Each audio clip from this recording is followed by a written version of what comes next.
Madame, Monsieur, bonsoir et merci de nous rejoindre sur Polynésie la première. Voici les titres de votre journal.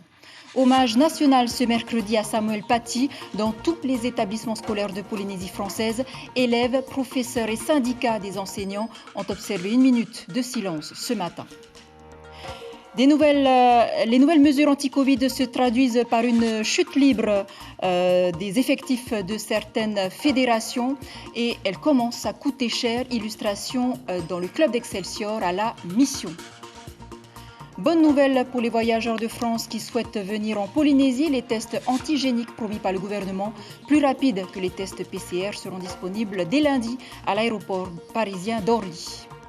Et comme chaque mercredi soir, nous recevons le docteur Didier Bondou pour répondre aux questions des internautes. Bonsoir docteur, on vous retrouve dans quelques instants. Et puis la Nouvelle-Zélande, principal fournisseur de ciment de la Polynésie, privilégie la clientèle kiwi au détriment des magasins locaux, des professionnels forcés de gérer leur stock jusqu'au prochain arrivage, mais cette fois d'Asie. Ce mercredi, tous les élèves des établissements scolaires ont observé une minute de silence. C'était en effet une journée d'hommage national à la mémoire de Samuel Paty, professeur assassiné en France le 16 octobre à Conflans-Sainte-Honorine.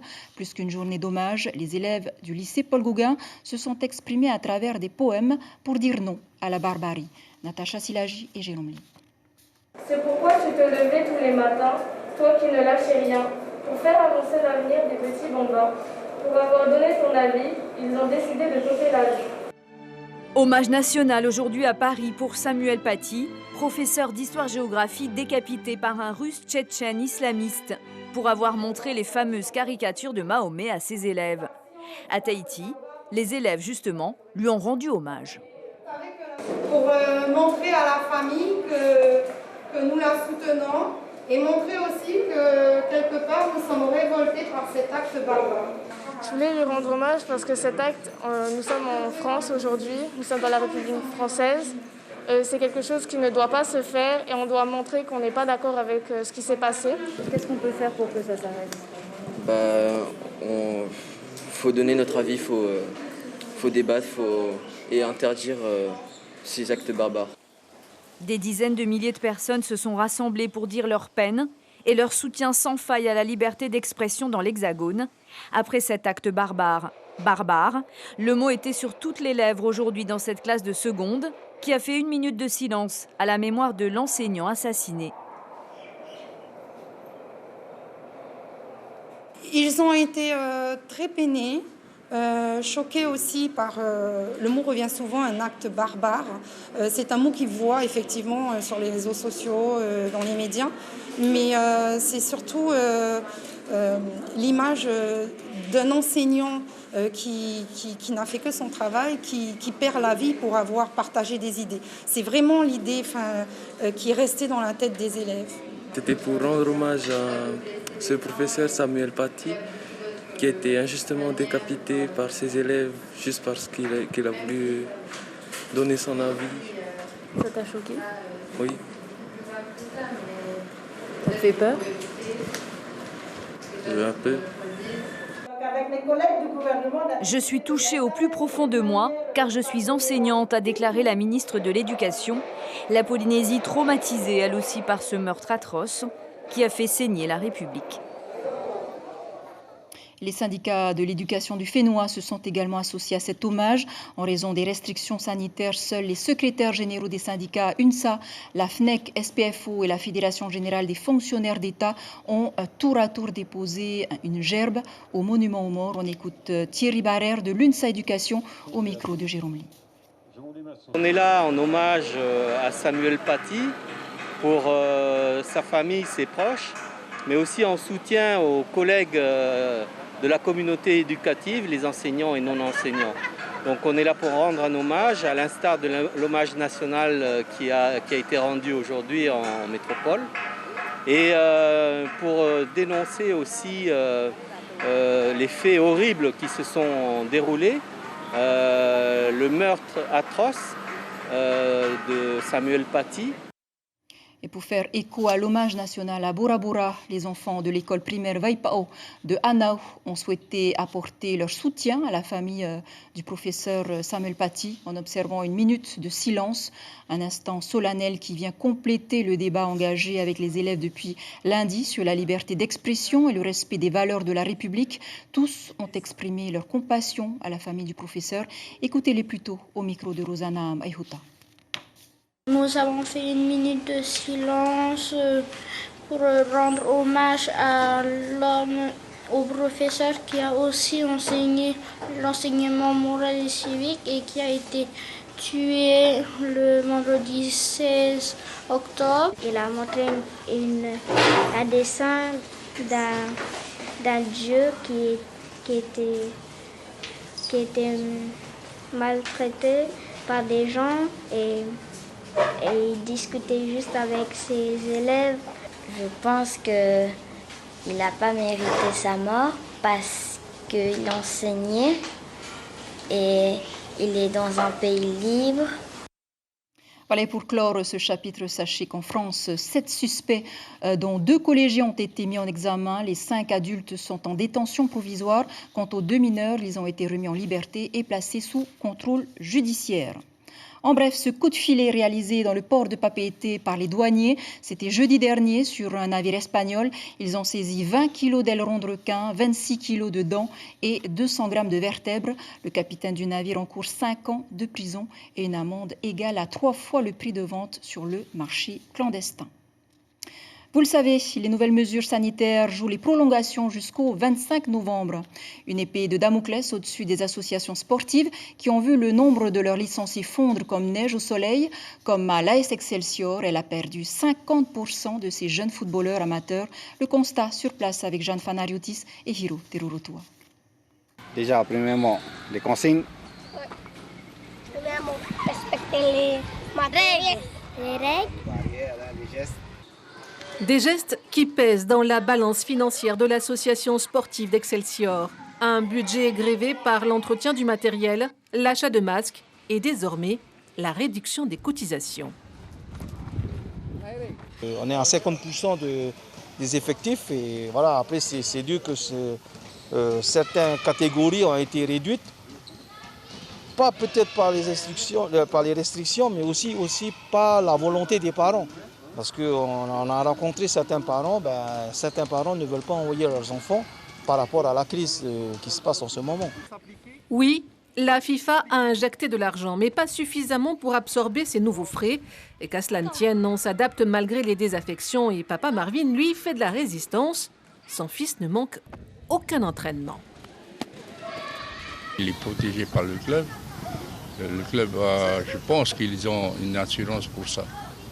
Alors pourquoi je préfère le mettre dans une association où il y a la sécurité. Georges, le coach, a dû se réorganiser pour coller aux restrictions et les jeunes footballeurs se montrent plutôt coopératifs. À cet âge-là, ils sont adorables. Mais les grands, les grands sont un peu, si vous dites, sont des ados. Mais là, ils sont vraiment adorables. La réduction de 50% de la capacité d'accueil des établissements sportifs complète les interdictions et restrictions en vigueur à un état d'urgence sanitaire prolongé jusqu'à nouvel ordre. Et les tests antigéniques plus rapides que les tests PCR seront enfin mis en place au départ de Paris. Et ce sera finalement à l'aéroport d'Orly que le centre de dépistage ouvrira ses portes dès lundi prochain. Le reportage de nos confrères d'Outre-mer la première. Du côté d'ADP, on confirme bien, des tests antigéniques seront disponibles pour les voyageurs, en principe, dès le 26 octobre. Des tests plus rapides, dont les résultats sont disponibles en 20 minutes. Un gain de temps donc sur le papier. Sauf que tout n'est pas si simple, malgré la récente annonce du ministre des Transports Jean-Baptiste Djebari. D'abord, ces tests antigéniques ne seront disponibles qu'à Roissy, alors que la majorité des vols vers les Outre-mer se font au départ d'Orly. Ensuite, ils ne seront possibles que si un test PCR ne peut être obtenu avant 48 heures. Enfin, ils devront être doublés d'un test PCR en cas de résultat positif. Concrètement, les voyageurs en partance d'Orly devront donc continuer de présenter un test PCR de moins de 72 heures au contrôle. S'ils souhaitent passer un test antigénique, ils devront se rendre à Roissy, apporter la preuve qu'ils ont bien tenté d'abord de passer un test PCR sans y parvenir dans les délais et retourner ensuite à Orly pour prendre leur avion. Une situation pour le moins complexe qui devra être rapidement éclaircie. Les premiers tests antigéniques devraient être disponibles lundi prochain à l'aéroport Roissy-Charles de Gaulle. Voilà des mesures plus que nécessaires puisque la Polynésie française fait face à une aggravation brutale de l'épidémie de coronavirus avec 3 nouveaux décès en 2 jours et 1606 cas actifs de Covid-19 ce mercredi. Selon la direction de la santé, le taux d'incidence, c'est-à-dire le nombre de cas positifs relevés pour 100 000 habitants a dépassé les 400, un niveau qui le place donc parmi les plus élevés de France. Et nous allons accueillir maintenant notre invité, le docteur Didier Bondou. Merci d'être avec nous. Nous allons aborder d'abord les questions générale. Les indicateurs le montrent. Le taux d'incidence fait clairement basculer la Polynésie française dans le rouge. À quoi cet indicateur fait-il référence ? Comme vous l'avez dit juste avant, c'est en fait le nombre de tests avérés positifs concernant ce virus pour 100 000 habitants sur une semaine filante. Donc là, c'est vrai que Tahiti, globalement, on est autour de 500 par semaine, ce qui est beaucoup. En métropole, même en phase aiguë, ça dépassait rarement 300. Donc c'est vrai qu'on est en phase rouge parce qu'on dépasse les 500 cas pour 100 000 habitants par semaine. Pourquoi dit-on que ce taux est plus élevé qu'en France ? Parce qu'effectivement, on arrive à 500 en métropole quand c'était aux périodes les pires étaient autour de 300. Je pense que ça peut s'expliquer aussi pour beaucoup de raisons, en particulier le mode de vie qui est quand même assez communautaire dans certains quartiers polynésiens.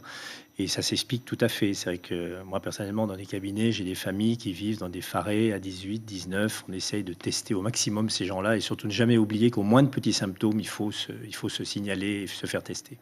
Question des internautes maintenant.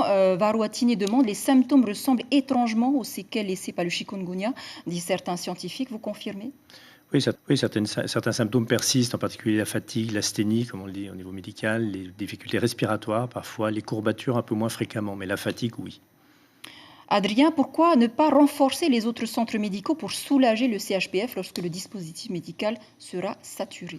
Alors, je ne sais pas de quoi parle Adrien, mais c'est vrai que l'hôpital, c'est le seul endroit, en tout cas entre Raiatea et surtout sur Tahiti, où il y a les services de réanimation et les services d'urgence, surtout pour l'oxygénothérapie. Ensuite, pour ce qui est du diagnostic et de la prise en charge de patients suspects Covid, les dispensaires sont là aussi en fonction de leur tranche horaire. Ils sont là aussi pour orienter les patients pour se faire tester. Christian, quelle est la proportion de cas positifs chez les touristes par rapport à la transmission locale ?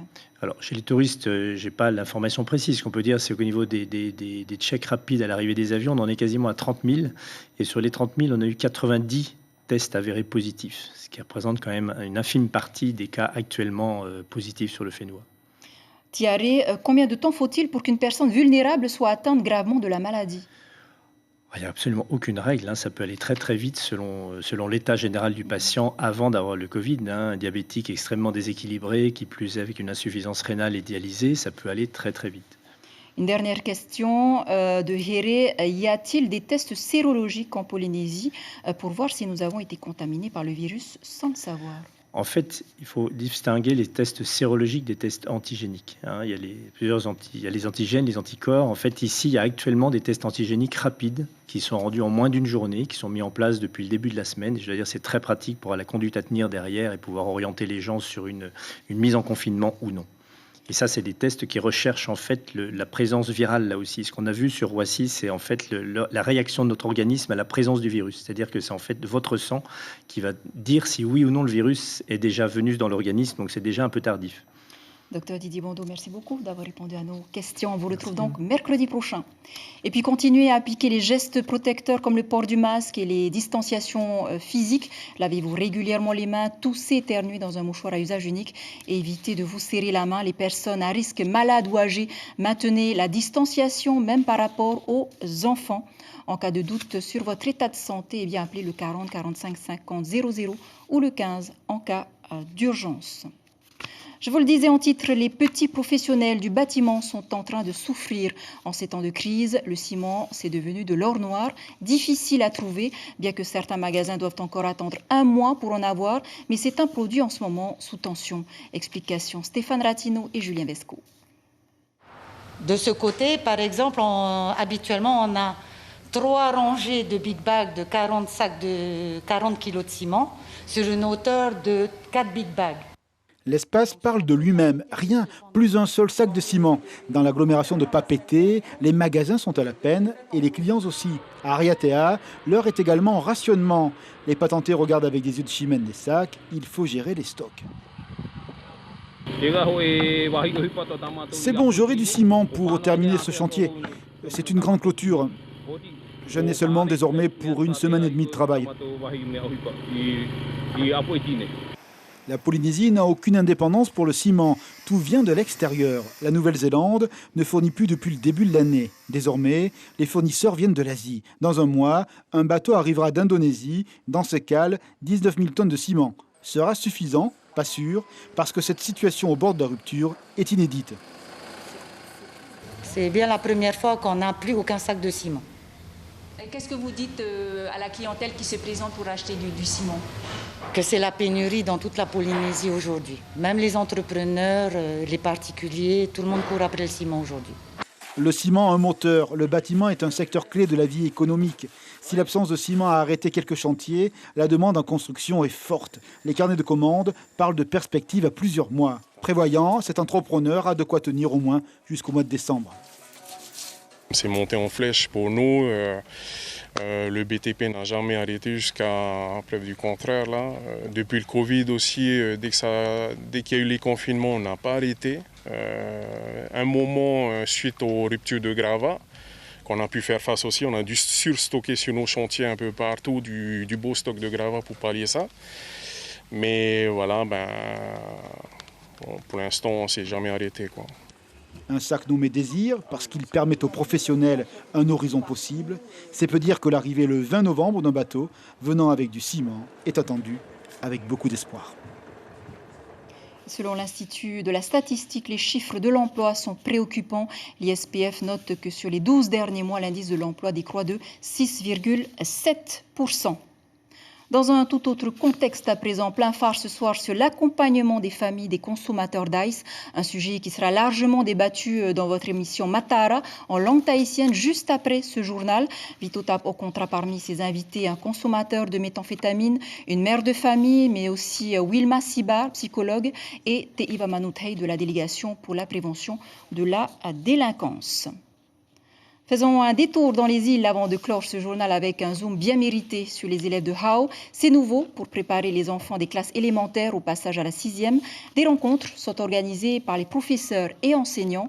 Comme vous voyez, les échanges passent mieux avec la pratique.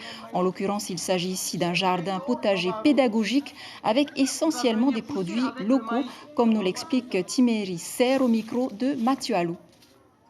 C'est une rencontre qui s'inscrit en fait dans un projet interdisciplinaire, c'est-à-dire c'est un projet qui implique les enfants de l'école primaire mais aussi du collège et voire même du lycée, du CETAT de Hao.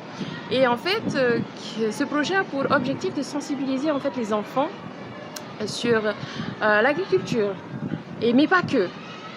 Mais aussi, c'est un projet qui a pour objectif de sensibiliser les enfants sur l'éducation au développement durable. Voilà une rencontre qui ne sera sûrement pas la dernière. Et puis, coup de projecteur sur l'île de Taha, où sera tournée la prochaine édition de Koh Lanta. Sur place, le sujet est sur toutes les lèvres. Covid oblige, cette 22e édition sera réorganisée pour limiter les contacts entre les personnes sur le lieu de tournage. Personnel technique et aventuriers devront garder leur distance. Le reportage sur place de Punuatuti. Les principaux héros de Koh Lanta, Tehiura et Denis Brognard, sont déjà en Polynésie. Aventuriers dans l'âme, il faudra sûrement l'être pour les candidats qui vont participer à ce tournage intense à partir de début novembre. La production l'avait annoncé à la fin de l'été, après la Nouvelle-Calédonie en 2005 et en 2010. C'est en raison de la crise du coronavirus que la prochaine saison du jeu Koh Lanta va se dérouler à nouveau sur un archipel français. C'est quand même grâce à Tehiura que Koh Lanta, que Taha a été choisi, je pense, comme île. Hein. Pour moi, personnellement, je pense qu'avec Koh Lanta, Taha serait un peu vu dans le monde entier. En choisissant l'île Vanille comme plateau de tournage, la société Adventureland Productions et TF1 choisissent de donner un vrai coup de projecteur sur Taha. Pour moi, le choix est bénéfique. Hein. ça peut amener beaucoup de touristes sur notre île, enfin après le Covid.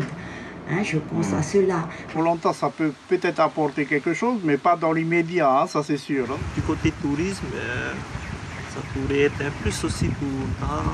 Si l'île de Taha se prépare à faire la fête avec les héros de la télé-réalité, le tournage sera lui sous haute protection. Crise sanitaire oblige, test anti-Covid obligatoire avant l'arrivée, gestes barrières et surtout aucun contact rapproché entre les équipes techniques et les candidats. Voilà qui sera beaucoup de publicité pour notre destination en mal de touristes. C'est ainsi que s'achève ce journal dont je vous rappelle l'information principale. Hommage national ce mercredi à Samuel Paty dans tous les établissements scolaires de Polynésie française. Élèves, professeurs et syndicats des enseignants ont observé 1 minute de silence. Et à la une de vos quotidiens, la dépêche titre « Chien errant, pire aide, stop ». Tahiti Info, pêche au requin, des braconniers saisis à Papeete. Voilà, c'était l'essentiel de l'actualité. Merci de nous rester fidèles. 5h30, vos infos radio. Restez avec nous pour votre émission Matara. Très belle nuit sur la première. À demain.